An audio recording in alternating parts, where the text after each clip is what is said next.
Hello, in this video I'm going to show you all backup methods on the Samsung Galaxy XCover7 Pro.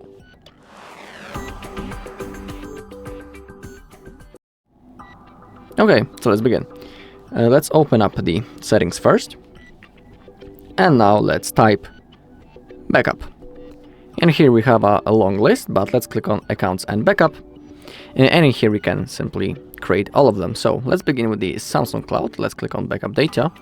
If you want to use that option, you need to have your Samsung account created and you need to be logged in. Otherwise, you won't be able to open this feature.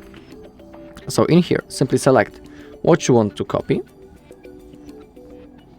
Okay, and once you have selected, click on backup now. Now the process will start. Now we need to wait a few seconds until it's fully finished. Okay, now we can click on done. And now our backup has been successfully made. Boom, that's all when it comes to the Samsung Cloud.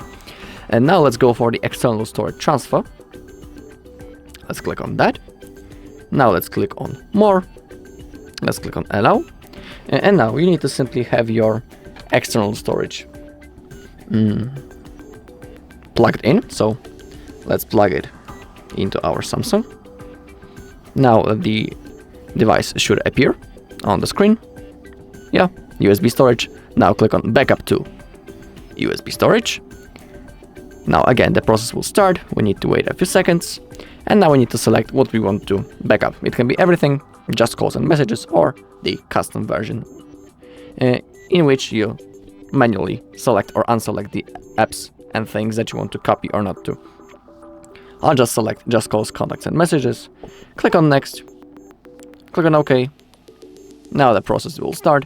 In my case, it's not going to take long because I only selected the calls and the messages. Okay, 100%. Everything is fine. So let's wait because it lagged on 100%. Typical. Alright, backup results. 55 items has been copied. Click on next, all set, click on done, and that's all. Our backup has been created into our external storage. I can unplug it right now because I won't be needing that anymore. It is now stored on our device. Okay, and the last thing is the Google Drive. Click on backup data. Now we have our account storage, and below we have our Google account that we are currently logged in. You need to remember that account because in the future, if you want to restore the backup, you need to be logged in into the same Google account that you can see right in here. So it's really important. Also make sure that backup by Google One is enabled. Below we can see the backup details, the list of the things that will be copied. And also make sure that you have some free storage space. Once everything is selected, click on this white button, backup now. Now the process will start.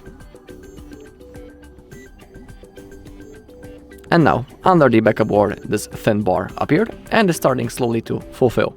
When it disappears, it means that our backup has been successfully made. We will also see a notification on the bottom of the screen with a confirmation that everything has went fine.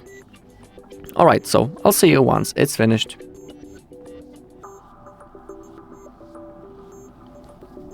Alright, my backup has been successfully made. You can see it also in here that it was 0 minutes ago and the hour, which is correct.